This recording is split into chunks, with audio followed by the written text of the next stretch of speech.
Bien, buenas tardes. Vamos a dar inicio en esta oportunidad, ¿sí? Para poder empezar y hablar acerca sobre lo que es el tema de las enfermedades y daños en viveros forestales, ¿sí? Vamos a cubrir pues entonces bueno, más que nada las principales enfermedades, las principales plagas que se puedan presentar, ¿no? Desde luego, si hablamos en términos generales, existe una diversa cantidad de plagas y de enfermedades en lo que concierne a la parte de los viveros forestales, pero vamos a tratar de cubrir pues algunas que son las principales, ¿sí? Dentro de ello pues también es importante y vamos a ver algunos conceptos básicos. Yo sé que algunos de repente ya conocen, entienden, conocen, pero que es importante volverlos a mencionar para tener claro lo que es una plaga y lo que es una enfermedad. ¿Sí? Entonces vamos a empezar hablando un poco sobre lo que es el tema de los conceptos que debemos tener claros siempre a la hora de hablar de plagas y de enfermedades. Básicamente, lo primero que uno tiene que saber es qué es incidencia, qué es severidad, qué es un signo y qué es un síntoma. ¿Sí? Muchas veces, cuando mencionamos estos dos últimos términos, signo y síntoma, se confunde. ¿Sí? Creo que muchos podemos, cuando hablamos de o vemos una planta que está enferma, decimos de repente, ¿no? ¿Cuál es tal planta presenta tal signo? Y la pregunta es, ¿estamos conscientes de que es un signo o es un síntoma? Esos detalles es bueno saberlo, ¿sí? Desde luego, entonces vamos a ver cada uno de ellos. Para empezar, podemos hablar de lo que es la incidencia. ¿Qué es la incidencia? Básicamente es el porcentaje o proporción de individuos enfermos en relación al total, ¿sí? Esta incidencia, pues, está dado con una fórmula que básicamente es la que ustedes pueden ver ahí. Y el del número de plantas enfermas que hemos encontrado, ¿sí?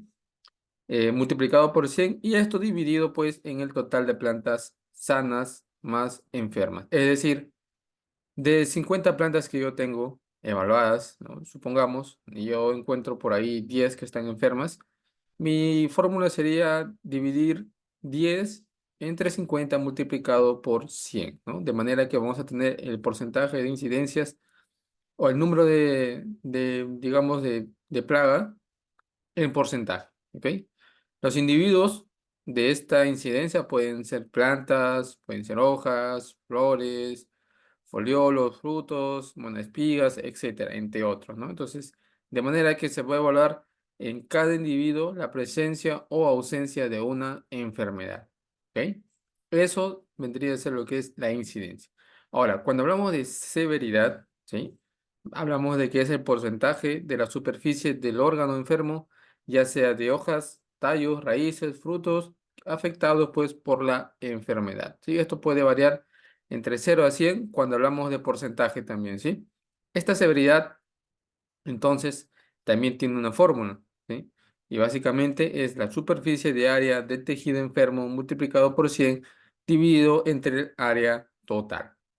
Es decir, si yo tengo una hoja que tiene la presencia de algún, digamos, hongo, y en esa hoja, que es el área total, yo tengo, por ejemplo, no sé, tres manchas de un determinado hongo, ¿ok? Entonces, ¿cómo sería mi fórmula? Sería 3 dividido entre el área total, ¿no? De la hoja, en este caso vendría a ser el, el 100% multiplicado por 100, ¿ok? Entonces, eso vendría a ser lo que es la severidad, ¿vale? Y ahora, acá estaba lo que yo les había mencionado, ¿no? Signo y síntoma. Signo es cualquier estructura reproductiva o vegetativa que se visualiza de un patógeno. Esto puede ser micelios, conillos, cleniosporas, cnidios, acérbulos, entre otros. Naturalmente, para hablar de signos, no lo vamos a ver a simple vista. Y esto es algo que tenemos que tener claro, ¿sí? Los signos no se ven a simple vista, ¿sí? Salvo que por ahí pueda ser un tema ¿cómo se llama? Manchas polvorientas en las hojas que eso nos da la, digamos, la muestra de que hay presencia de algún hongo, pero básicamente no podemos contabilizarlos, a no ser que lo veamos por un estereoscopio o un microscopio, ¿sí? Solo así podríamos ver digamos, a detalle cuál es la forma, digamos, del hongo que está en mi cultivo. Síntoma viene a ser, digamos, las manifestaciones de la enfermedad que dan en la planta. Es decir, yo tengo una planta con clorosis, una planta de repente que no se ha desarrollado normalmente y está digamos, sufre una enfermedad que se llama enanismo, puede ser manchas, puede ser también de por ahí de repente necrosis, que también puede ser un factor. Entonces, todo eso que nosotros vemos físicamente es lo que se llama síntoma. ¿Ok? Entonces, queda claro lo que es incidencia, severidad, signo y síntoma. ¿Ok? Bien, entonces, aquí vamos a ver todo lo que son los agentes causantes de daños en las especies forestales. ¿Ok? Entonces, según la Organización de las Naciones Unidas, ¿no? Para la alimentación y la agricultura, lo que nosotros conocemos o se conoce en la actualidad como la FAO, el término de plagas, ¿no? Se define como cualquier especie, raza, biotipo vegetal o animal o agente patógeno dañino para las plantas o productos vegetales, ¿sí?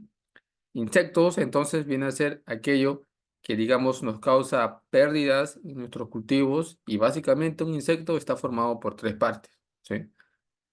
Cabeza, tórax y abdomen, ¿ok? Desde luego, hay algunos insectos a los cuales no se les puede diferenciar estas tres partes, ¿no? Aquí, por ejemplo, en la imagen ustedes pueden ver un escarabajo, ¿no? Naturalmente, tiene una cabeza, un tórax y un abdomen. ¿Sí? Ahora, hay algunos insectos, ¿no? Que cuando veamos no va a estar muy definido o no se va a notar a simple vista, sobre todo la parte del abdomen, ¿no? Y el tórax, ¿no? Entonces, eso de ahí es un tema también aparte quizás, pero que es importante saberlo.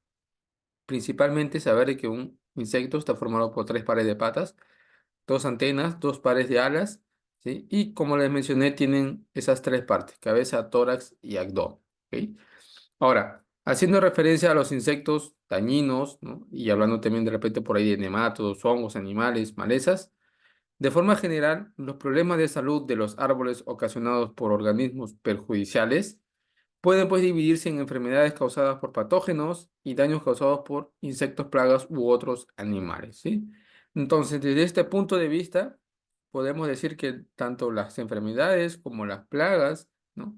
Alteran considerablemente, uno, el desarrollo de la planta forestal, dos, su producción, tres, por ahí el tema de la floración, ¿no? Que pueda dar mi cultivo forestal y importante sobre todo también la parte de la que es el rendimiento y la calidad, digamos, de la leña o del tronco de nuestra planta forestal, ¿sí?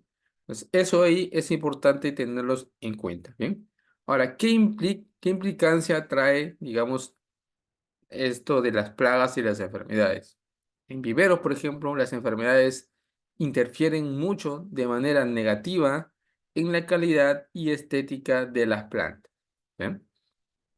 Y esto también puede ocasionar, pues, la muerte de aquellos más atacados o susceptibles, ¿sí?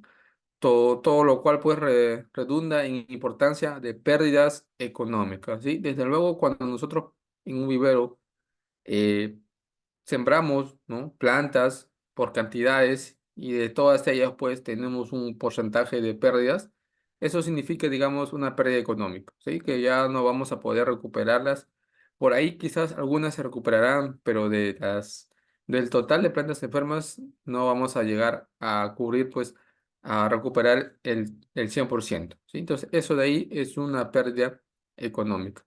Importante cuando menciona aquí el tema de la estética, ¿no? Hace poco estaba dictando un curso también y me mencionaron acerca sobre una enfermedad que le estaba atacando a su planta y esta persona me dijo que obviamente ya la planta estaba en este caso perdida al 100% y lo único que le quedaba era darle calidad de vida a la planta, es decir, mantenerla y por ahí aplicarle algún producto, pero que poco a poco esa planta, digamos, se vaya a morir. Y dentro de ese comentario me mencionó que él estaba pensando pues darle a esa planta, darle una estética, incorporando por ahí de repente una especie trepadora, ¿sí? Una planta perdón, trepadora que pueda, digamos, darle, digamos, esa estética. ¿Sí? Entonces, como tal, es importante considerar estos detalles porque a veces cuando nosotros ya consideramos o damos por perdido alguna planta, ¿no? Se le puede dar otros usos de manera que podamos utilizar, ¿no? esa planta como una forma estética. ¿Ok? Es como a modo de comentario. ¿Ok? Ahora, ¿cómo evito que mis plantas, o mejor dicho en este caso, ¿no? Los plántulas o las semillas también se puedan enfermar? Para que esto no ocurra, desde luego hay que tener ciertas consideraciones, ¿no? Para las enfermedades que se desarrollan, pues en ciertas condiciones ambientales y óptimas, es importante darles condiciones adecuadas, adversas a las que, digamos, se necesita para que ese hongo o esa plaga o esa enfermedad pueda desarrollarse.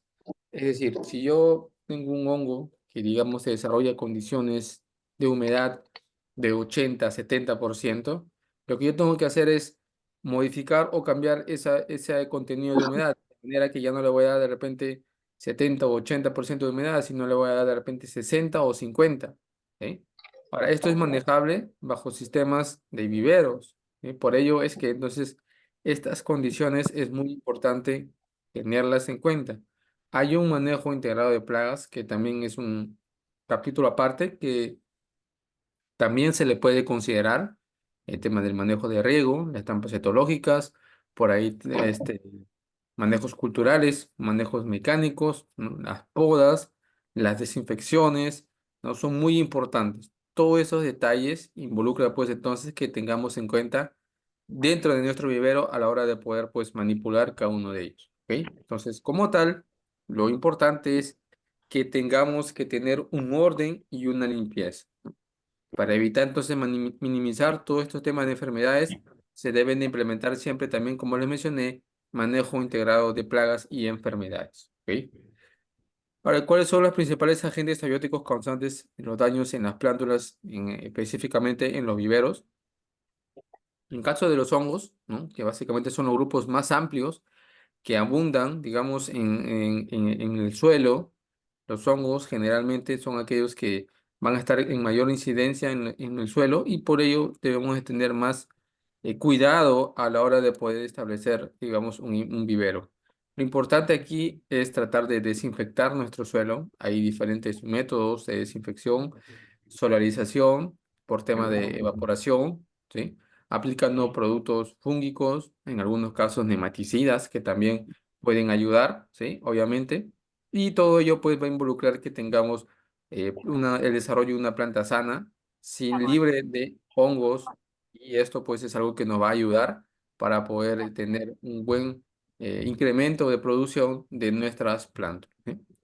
Cuando hablamos de signos y de síntomas, entonces, habíamos mencionado de que los daños causados por hongos fitopatógenos conllevan a la reducción del crecimiento, pudrición, deformaciones, predisposición al volcamiento o al ataque de otros organismos, plagas e insectos que incluso pueden Hay causar tanta moto que me pueden meter en mi moto acá. daño. ¿Sí? Entonces, esto de acá es importante tenerlo en cuenta dentro de Hazte la cargo de esta infección. jugadora. Bacterias. Estos son microorganismos vivos, caracterizados pues por tener membranas o paredes celulares. Si bien es cierto, estos organismos no se pueden ser detectados a simple vista, y es lo que yo les mencionaba, ¿se acuerdan cuando habíamos hablado Falta tu mamá. signos, ¿Qué se llama? ¿sí? Que naturalmente no se pueden observar a simple vista estos eh, bacterias, pero que si utilizamos algún equipo, ¿no? Como el estereoscopio, el microscopio, lo vamos a poder contabilizar, ¿sí? Las enfermedades entonces forestales como tal, provocadas por bacterias, son muy pocas en comparación con las causadas por hongos, desde luego por la cantidad de microorganismos de hongos que hay a comparación de las bacterias. Sin embargo, pues es importante considerar que estas enfermedades bacterianas, ¿no? Pueden llegar a producir epífitas en las grandes importancias económicas, ¿sí? Entonces, esto de aquí también nos puede traer pérdidas, pero es importante entonces hacer una evaluación. ¿Ok? Virus son considerados agentes infecciosos descritos como un conjunto de ácidos nucleicos dentro de una cubierta proteica, consideradas partículas submicroscópicas formadas por ácidos nucleicos y proteínas. Cuando un virus ingresa a la planta, es muy difícil poder erradicar o controlar un virus. Naturalmente existen equipos y métodos, ¿sí? Para poder reducir la incidencia, más no combatir, digamos, al 100% estos tipos de virus, ¿sí? Hay cuarentenas que se realizan, inspecciones, monitoreos, con la finalidad, pues, de poder corroborar que el daño por virus haya disminuido en un cierto porcentaje. Los síntomas entonces pueden parecerse mucho a los de otras plagas u otros factores. Siempre se transfieren a nuevas plantas hospedantes mediante vectores, ¿sí? Hay insectos vectores, bueno, naturalmente tenemos a los virus, perdón, a los trips, mosca blancas, pulgones, que son considerados como insectos vectores que básicamente son insectos que transmiten virus de una planta enferma a una planta sana, ¿sí? Eso se le considera como vector. Y estos insectos, pues, tienen esa facilidad a través de sus piezas bucales, como lo son el estilete, ¿sí? Piezas lamedoras, chupadoras. Por ahí también podríamos mencionar algunos insectos masticadores que también dentro de sus piezas bucales pueden transferir este virus a una planta enferma. Bueno, los nemátodos son otro tipo de plagas que también considerablemente afectan a los cultivos, sobre todo al sistema radicular, ¿sí? Y cuando hablamos del sistema radicular es la principal fuente, ¿no? Es, digamos, la boca de la planta por la cual se alimenta. Y si no tenemos o mi sistema radicular está totalmente deteriorado, ¿sí? Esto va a afectar considerablemente el tema del rendimiento, el desarrollo y la producción de mi planta forestal, ¿sí? Aquí también los nemátodos, ¿sí? Son invertebrados que tienen un estilete y lo que forman son las famosas agallas. Agallas o nódulos, ¿sí? Quizás podrán ahí haber escuchado estos dos términos, ¿no? Agallas o nódulos, que básicamente son como globitos, unos globos pequeños que se forman en la raíz. Habrán visto ustedes que las raíces tienen unos pequeños como hinchazones, ¿sí? Estas hinchazones tipo globo son los daños que ya ha ocasionado el nemato, ¿sí? La importancia fitopatógena, entonces, en este caso, los nematodos, no solo es por los daños mecánicos que hacen a los árboles o a las plántulas forestales, sino que también por medio de las perforaciones predisponen a las plantas a infecciones por hongos y bacterias, las cuales se encuentran en el suelo. Es decir, si un nematodo, digamos, afecta, ¿no?, a un sistema radicular o a un porcentaje de mi sistema radicular, al momento de introducir el estilete en el nemato y sacarlo de la raíz, ya queda expuesta esa perforación que ha ocasionado el nemato ante el ingreso de de un hongo o de una bacteria, ¿sí? Entonces, queda expuesta como tal y esto es algo que también se tiene que tener en cuenta, ¿sí? Le volví a mencionar en el caso del tema de los hongos, el tema de los productos nematicidas, que en la actualidad en el mercado existen bastantes, el tema de la solarización, el tema de la vaporización, tratamientos de frío también, que pueden servir para poder disminuir la presencia de nematos. Todos esos, todas esas prácticas son muy importantes realizarlas a la hora de establecer nuestro vivero, ¿ok?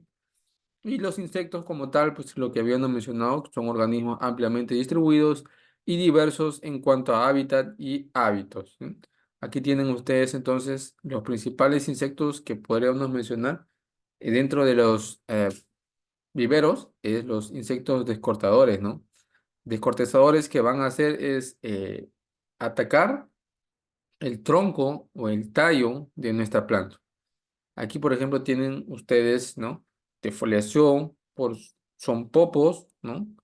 que en plántulas, por ejemplo, de Dalbergia retusa, ¿no? Este es un daño foliar, básicamente, que lo que ocasiona es un insecto masticador, que básicamente, fíjense el daño que ocasiona. Esto, digamos que es todo el área foliar. ¿Cuántos daños se podría observar? Dos. ¿Ok? Aquí puedo aportar lo que es mi daño por severidad. ¿Ok? Entonces, fíjense que no solamente hay daños a nivel foliar, sino daños a nivel también del tronco o del tallo de mi planta forestal. ¿Sí? Aquí pues hay galerías, ¿no? Que se han realizado por barrenadores y que esto de acá también es una fuente de ingreso para cualquier tipo de hongos o bacterias, incluso virus que puedan alterar el desarrollo de mi cultivo. Los síntomas que ocasionan pueden ser directos sobre las plantas.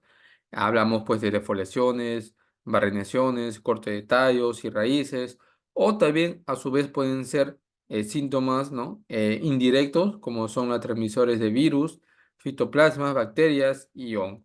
¿Sí?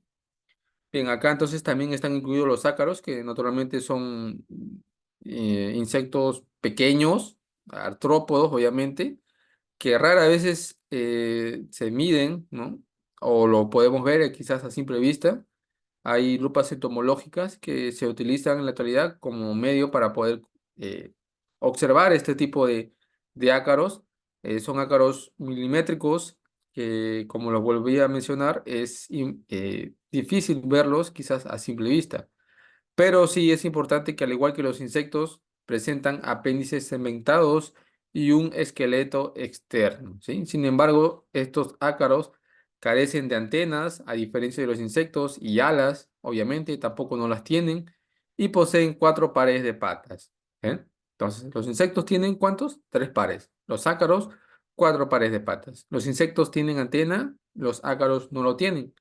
Los insectos tienen alas y los ácaros no los tienen. ¿Sí? Las familias de mayor importancia agrícola son los Tretenichidae. Estos insectos son los más comunes, ¿no? Que atacan a los cultivos forestales.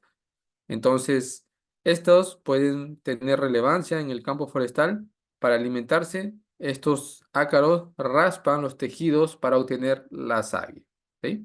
Entonces, ahí también la importancia de considerar, fíjense, ácaros, el género Tetanichidae, y las deformaciones en hojas ocasionadas por las especies de ácaros de la familia Tetanichidae. ¿Sí? Aquí se pueden ver estas manchitas amarillas que ustedes pueden ver acá, son básicamente la presencia de un ácaro, ¿no? Muchas veces pasa por,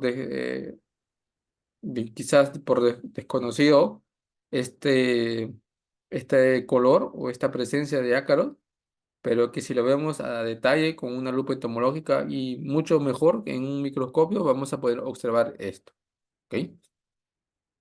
Entonces, estos ácaros pueden provocar síntomas como la de coloración, amarillamiento, coloración, bronceado, también pueden ocasionar necrosis y en ocasiones caídas de hojas, ¿no? Así como la deformación de hojas y frutos.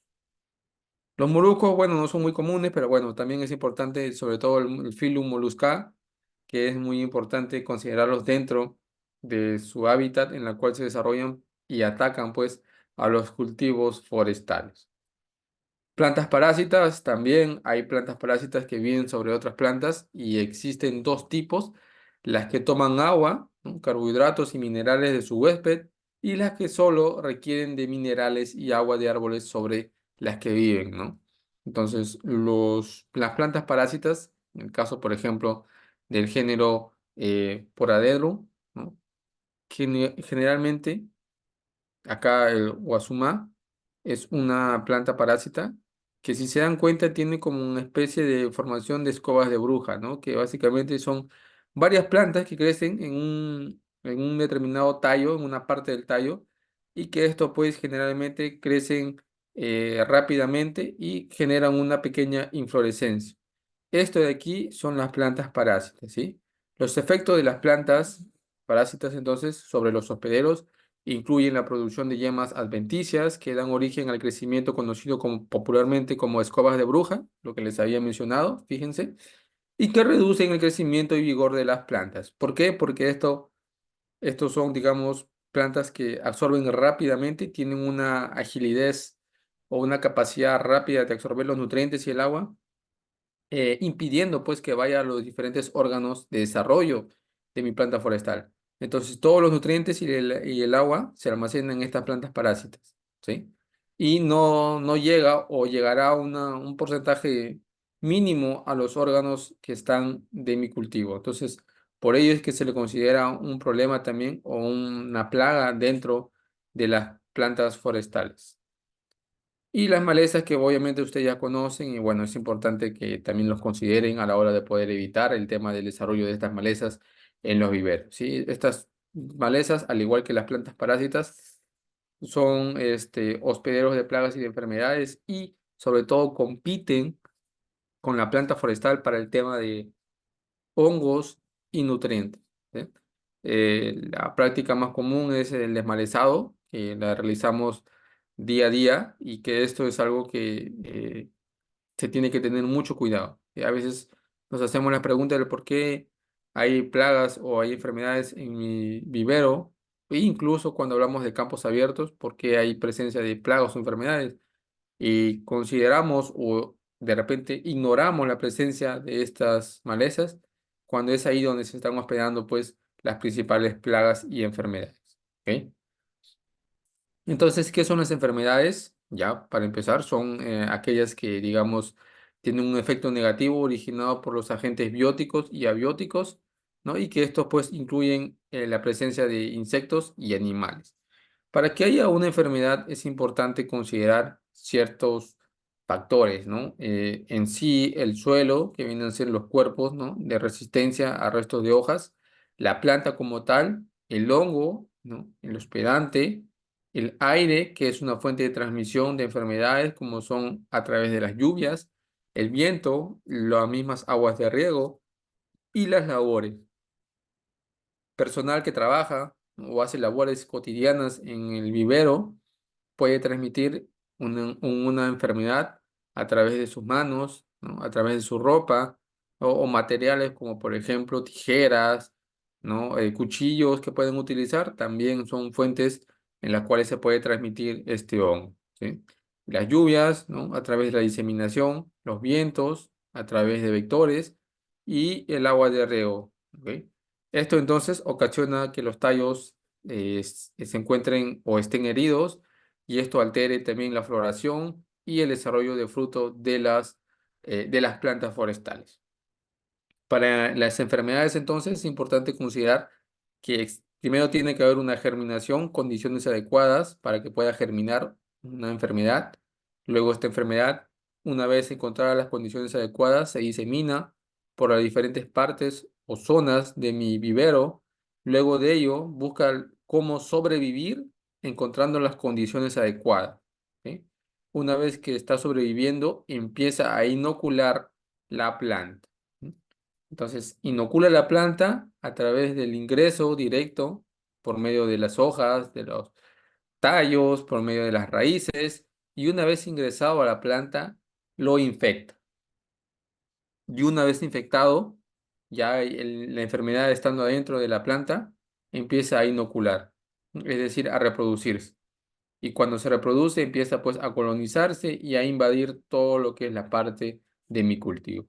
Entonces, esto viene a ser las principales etapas, ¿no? Donde se forma pues la enfermedad en mi cultivo. Y desde luego es importante que sepamos también que para una enfermedad es importante la presencia de tres factores: agente patógeno, huésped y ambiente del invernadero, ¿no? En este caso del vivero que en el cual nosotros estamos produciendo nuestras plantas forestales. Agente patógeno, bacterias, hongo, virus, nematodos, ¿no? Lo que hemos mencionado. El huésped como tal viene a ser el cultivo susceptible, ¿no? Que en este caso va a ser afectado y las condiciones del vivero. Temperatura, humedad, aire, ¿no? Sustrato, pH, riego, nutrición, bueno, en fin, todas las características que puedan aportar el desarrollo de una enfermedad, ¿sí?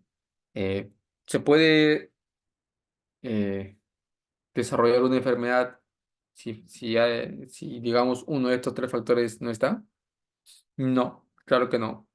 Como lo vuelvo a repetir, para que se pueda realizar una enfermedad, tienen que haber estos tres factores. Basta que uno no esté presente para que no se pueda desarrollar la enfermedad, ¿sí?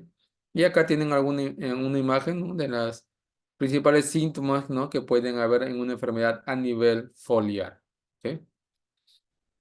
Aquí tienen una enfermedad muy conocida dentro del mi vivero, es Rhizoctonia solani, la cual se encuentra presente en la mayor parte de los suelos, ¿sí? Y una vez que se ha establecido en la parcela o el vivero, permanece pues allí de forma indefinida, ¿no? Hasta que encuentra las condiciones adecuadas y luego pues penetra, digamos, los tejidos de la planta y empieza a colonizarse, ¿sí? La Rhizoctonia pues es una enfermedad que básicamente principalmente se ingresa por el sistema radicular, ¿sí? Entonces, en el sistema radicular, a través de ahí es donde va a ingresar pues la Rhizoctonia solani, ¿sí? Si sacamos una muestra de raíces y vemos en un estereoscopio, vamos a poder ver estos puntos negros. Estos puntos negros en las raíces, ¿sí? Visto en un estereoscopio, obviamente, eh, van a ser los síntomas, ¿sí?, de una presencia de Rhizoctonia solani, ¿sí? Ya habíamos visto lo que es signo y lo que es síntoma, ¿sí? Entonces, el síntoma va a estar dado por esto de acá, ¿ok? La posición de raíces, Phytophthora sp, es otro problema muy común. Creo que varios puedan corroborar este tipo de enfermedad. Esta es una enfermedad muy severa en los viveros. Los síntomas observados pues en arbolitos o en plántulas, básicamente es por el tema de sequías e incluso falta de nutrición. Cuando hay estos, digamos, condiciones, naturalmente la presencia de Phytophthora va a ser muy significativa en esa zona, ¿sí? Ya que este hongo pues afecta a las raíces reduciendo el volumen de las raíces innecesario pues para que puedan absorber agua y nutrientes. Entonces, las raíces de las plantas, en este caso enfermas, necesariamente van a tener un color marrón rojizo que da entonces la presencia de esta enfermedad, ¿sí? Este color rojizo marrón es, digamos, el síntoma de la enfermedad, ¿ok? Entonces, también puede observarse amarillamiento en la hoja, que también es otro síntoma que nos puede dar la incidencia de que esta enfermedad está atacando a mi cultivo, ¿no? Ahora, ¿cómo se disemina la fitóctora? Este hongo se disemina principalmente en el agua de riego y agua de escorrentía, ¿no? Además, produce esporas y estructuras resistentes que se diseminan en el suelo, ¿ok? Entonces, controlar el riego es muy importante para evitar la presencia de Phytophthora. El Phytium es también otra enfermedad muy común, es un hongo que básicamente se desarrolla en periodos frescos y muy húmedos, ¿sí? Abundancia de materia orgánica no colonizada y presencia en el suelo, ¿no?, en los envases de restos de partes de la planta anterior cultivada, ¿sí?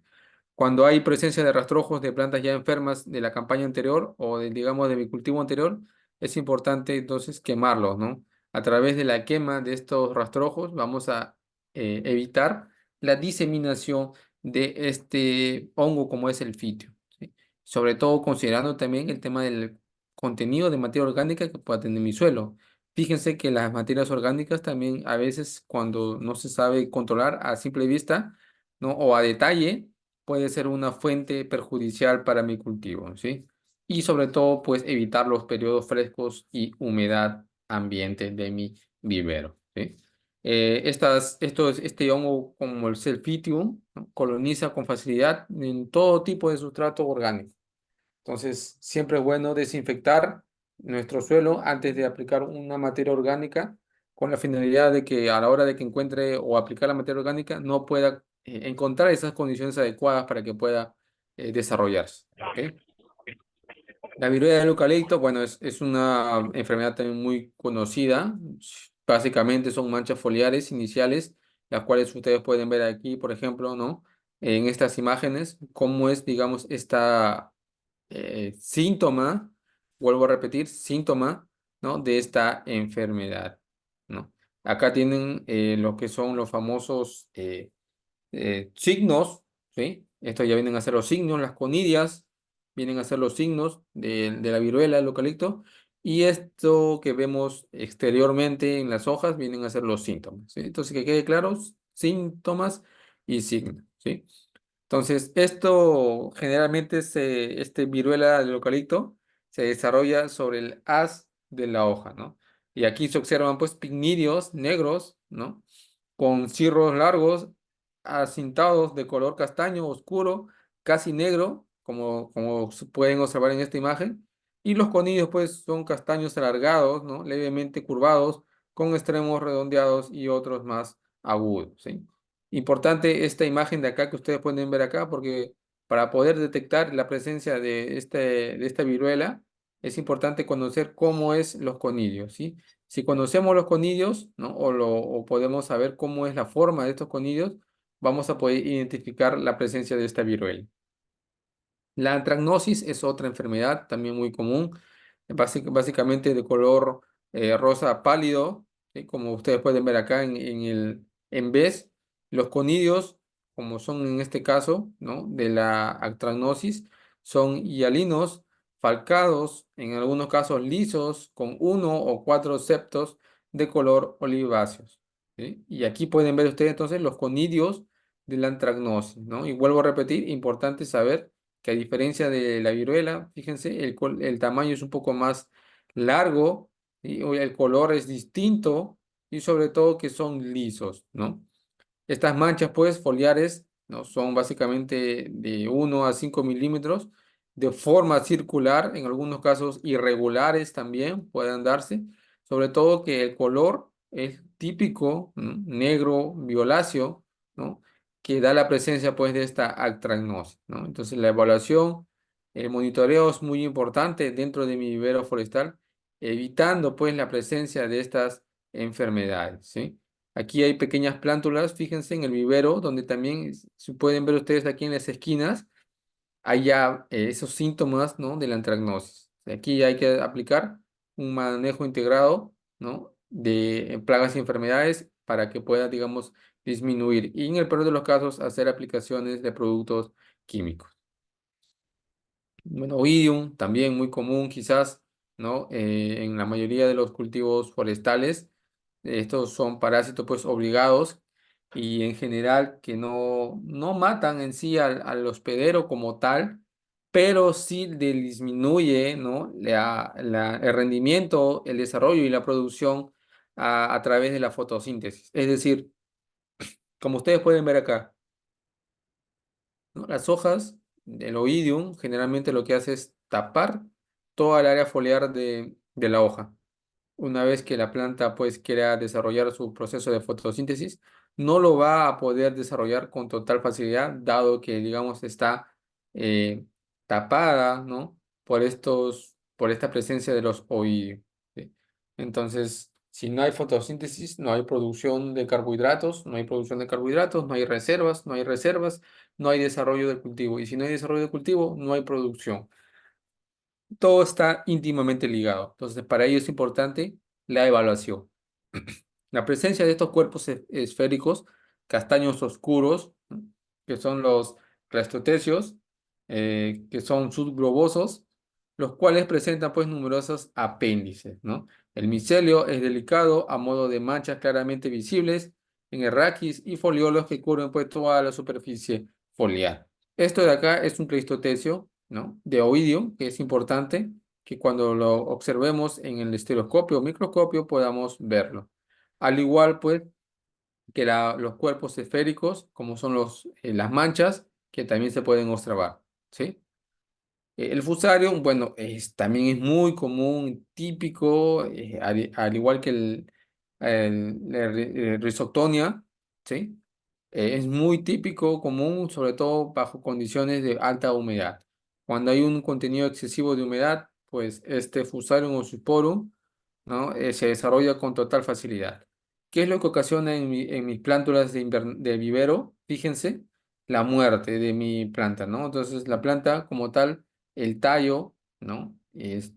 Básicamente se estrangula, comienza, digamos, a morirse poco a poco, de manera que los nutrientes y el agua no llegan a las partes que necesita la planta y por ende, pues la planta sufre un estrés, la cual poco a poco va dando la presencia de la muerte regresiva de mi planta.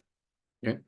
Entonces, acá a través de los micelios algodonosos, que son los famosos blancos grisáceos, ¿no? Se van a presentar pues los conidios del fusario. Estos son los conidios del fusario. Estos vienen a ser digamos, la presencia del patógeno fusario digamos, en flores, ¿no? Y así es como se puede ver el sistema radicular. Entonces, es importante, como vuelvo a repetir, que se evalúe, ¿no? Y implementar de repente por ahí un laboratorio en el cual tengamos un microscopio, ¿sí? O un estéreo para poder ver a detalle, ¿no? La presencia de estos conidios. ¿Qué otras enfermedades también pueden haber? Bueno, potritis, quizás en algunas plantas, común típico, principalmente en pinos y eucaliptos, ¿sí? Eripotritia, que también es muy común, sobre todo en pinos, ¿no? Y que ataca básicamente principalmente cuando hay condiciones de temperatura de 0 a 25 grados, ¿sí? Entonces, estas enfermedades son las que van a alterar pues el rendimiento y producción de mi cultivo. ¿Sí? Y aquí tienen ustedes también algunos síntomas, ¿no? Principales, el amarillamiento que habíamos mencionado, la clorosis, un síntoma común. Si yo en mi vivero veo que hay una parte que está, por ejemplo, en la parte A, que está verde y una parte B, ¿no? Que está, digamos, de otro color, más amarillo, marrón, ya desde luego tengo que realizar una evaluación, a ver externamente qué es lo que tiene, por ahí presencia de plagas, de no haber presencia de plagas, ¿no? Revisar los tallos y si no hay daños, presencia tanto en hoja como en tallos, revisar la parte radicular. Entonces, en la parte radicular está, digamos, la presencia, ¿no? de este problema que está ocasionando que mi plántula esté de este color, ¿no? Y sobre todo que se esté, digamos, muriendo, ¿no? Y esto de acá es una pérdida para el productor, ¿sí? Entonces, ahí tienen ustedes la forma como se puede revisar este tipo de presencia de enfermedades en las plantas forestales. Hay algunas pautas de manejo que es muy importante que las tengamos en cuenta, ¿no? Sobre todo considerando que en la actualidad, ¿no? Los problemas sanitarios son abordados desde dos enfoques. El primer enfoque es el preventivo y el segundo es el curativo. ¿Cuándo hablamos de preventivo y cuándo hablamos de curativo? Preventivo es básicamente aquello cuando mi nivel de daño económico no ha llegado a su límite. Es decir, en cursos de sanidad que había anteriormente dictado, ¿sí? De sanidad vegetal, hay un cuadro, ¿no? Con una curva que te menciona cuál es el nivel de daño económico de mi cultivo. Dependiendo, y esto va a variar según el cultivar que estoy trabajando. El nivel de daño económico, ¿no? Es una curva en donde por encima de esa curva o de ese límite, si sobrepasa esa curva o ese límite, ¿no? Mi cultivo se ve afectado considerablemente, de manera que yo al ver la presencia de este nivel de daño económico, tengo que hacer una aplicación o un tratamiento curativo. Entonces, preventivo cuando no supera el nivel de daño económico. Curativo cuando ya sobrepasó mi nivel de daño económico y me está causando pérdidas. ¿Sí? Aquí se hacen aplicaciones más continuas, más seguidas. Los monitoreos también son más seguidos y más, en algunos casos diarios, para poder corroborar que efectivamente pues esta enfermedad se está disminuyendo, ¿sí? A través de las aplicaciones y el manejo integrado de plagas, ¿sí? Entonces, el concepto de manejo integrado de enfermedades está dado por diferentes estrategias de control químico, biológico y cultural y de resistencia genética. Incluye cuatro principios. Primero, la exclusión, que previene la entrada del patógeno, lo excluye, lo aparta, la protección, la cual consiste en proteger a la planta de las infecciones a través de productos.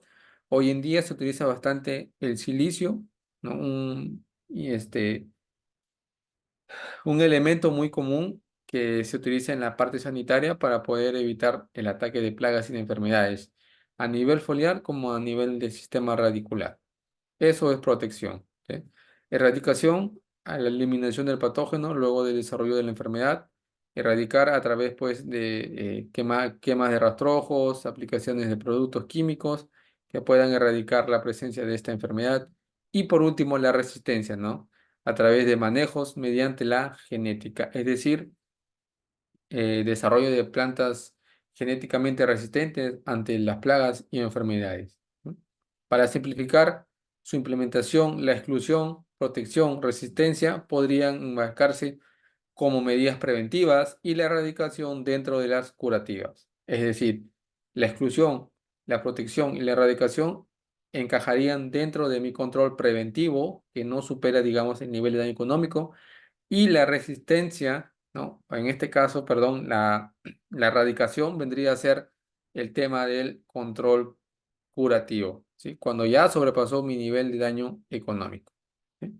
Y aquí tienen el cuadro, pues, lo que yo les estaba mencionando, ¿no? El cuadro de la inoculación, la dispersión y la sobrevivencia, y cómo es que yo puedo tratar, ¿no? A través de la infección, el desarrollo del síntoma y la reproducción, ¿sí?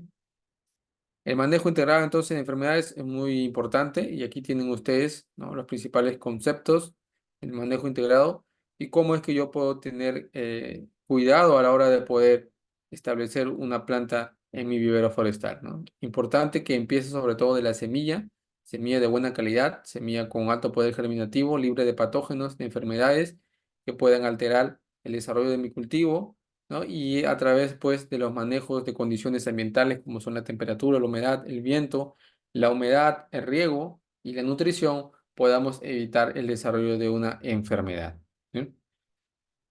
Aquí tienen algunas medidas preventivas, ¿sí? Bueno, por temas quizás de tiempo, no se va a poder ver a detalle. Sin embargo, es importante que a la hora de obtener el material puedan leerlo a detalle cada uno de ellos, ¿sí? Aquí nos están dando, por ejemplo, las recomendaciones de manejo a aplicar si tengo, por ejemplo, material de propagación, como es el caso de la elección del árbol semillero o de cosecha de semilla, ¿no? Básicamente, aquí lo que se menciona es, fíjense, desinfectar previamente las bolsas, ¿no? Los utensilios, los recipientes que vamos a utilizar, es importante desinfectarlos, porque a través de ello podemos incentivar el desarrollo de una enfermedad. Entonces, para ello es importante desinfectar. ¿Qué se utiliza? Bueno, en algunos casos principalmente se utiliza lejía, como es el cloro, ¿sí? O también pues hipoclorito de sodio, ¿no? Que es una fuente también de desinfección. Para el caso de acondicionamiento de semillas, retirar las partes carnosas de los frutos. Para el caso del almacenamiento de semillas, es importante, si es necesario, realizar tratamientos con fungicidas, ¿no? Para poder desinfectar la semilla, generar condiciones de almacenamiento de baja temperatura y humedad. Y para temas de siembra, si es necesario realizar tratamientos de semillas mediante lavado con agua caliente, ¿no? Este es el famoso tratamiento que se le da a los suelos, ¿no? Para poder eliminar la presencia de cualquier tipo de enfermedad como hongos o bacterias dentro de mi suelo, ¿sí? Igual ahí tienen ustedes algunas recomendaciones para el tema del trasplante, para el tema del cuidado general de la planta, para el tema del hibernáculo, para el uso de herramientas, ¿no? Y contenedores, que es muy importante para a la hora de comprar un sustrato, ¿qué es lo que tengo que tener en cuenta? Inspeccionar el sustrato, el material orgánico, conocer la procedencia, si es de buena o de mala calidad, cómo manejar el sustrato, evitar el uso de sustratos con alto contenido de materia orgánica, ¿no? Utilizar suelo o sustrato inerte, ¿no? Igual para la fuente de agua, para el riego de plantas, en fin, todos estos detalles son muy importantes que lo tengamos en cuenta, ¿no? Como recomendación para evitar, pues, el desarrollo de plagas y enfermedades. Igual para los contenedores y para el área del cultivo, ¿sí? Entonces es importante que se lea a detalle y poder implementar, quizás no todo, pero y tener en cuenta los principales, ¿no? Que podamos implementar y poco a poco ir regularizando cada uno de ellos, ¿sí? Bueno, en cuanto a los insectos, rápidamente, bueno, son insectos descortezadores que dañan básicamente el tema del floema, los tejidos del floema de la corteza interior, ¿no? A través de sus piezas bucales, dañan y ocasionan perforaciones, ¿no? Y esto pues es un problema porque la planta, si llega digamos, al xilema, a lo que es los vasos conductores, digamos, se estrangula el transporte de nutrientes y de agua y la planta como tal llega a morir, ¿no? Entonces, esto de acá ya es un problema que irreversible que ya no se puede, digamos, a considerar, ¿sí? Ahí tienen el ciclo de vida, por ejemplo, en este caso, ¿no? Muy importante, del insecto descortezadores, de, de Technodratus, ¿no? Muy importante. Bueno, su ciclo de vida es muy importante que también lo conozcamos y sobre todo, pues, cuáles son las etapas, ¿no? Huevo, larvas, pupas, preadultos y adultos, ¿no? Hay tratamientos para huevos, tratamiento para larvas, tratamiento para pupas y tratamiento para adultos, ¿no? Pupas a través, por ejemplo, de paciolomices, eh, micorrizas, ¿no? Que puedan evitar, ¿no? El desarrollo de las pupas a producto larvas a través de larvicidas, a través, por ejemplo, también de Beauveria bassiana, que también pueden atacar al tema de las larvas. Y cuando hablamos de adultos, pues a través de las aplicaciones químicas o manejo integrado de plagas. Insectos barrenadores, también fíjense, el xilema o madera es la parte del árbol la cual se utiliza comercialmente y por consiguiente las plagas que atacan esta parte son considerados como las más serias desde el punto de vista económico, ¿no? Estos insectos barrenadores perforan los árboles haciendo galerías horizontales y verticales, impidiendo pues que la madera sea aprovechada, ¿no? Ahí tienen algunos ejemplos, ¿no? De algunos insectos que ocasionan este tipo de barrenamiento en las plantas forestales. ¿No?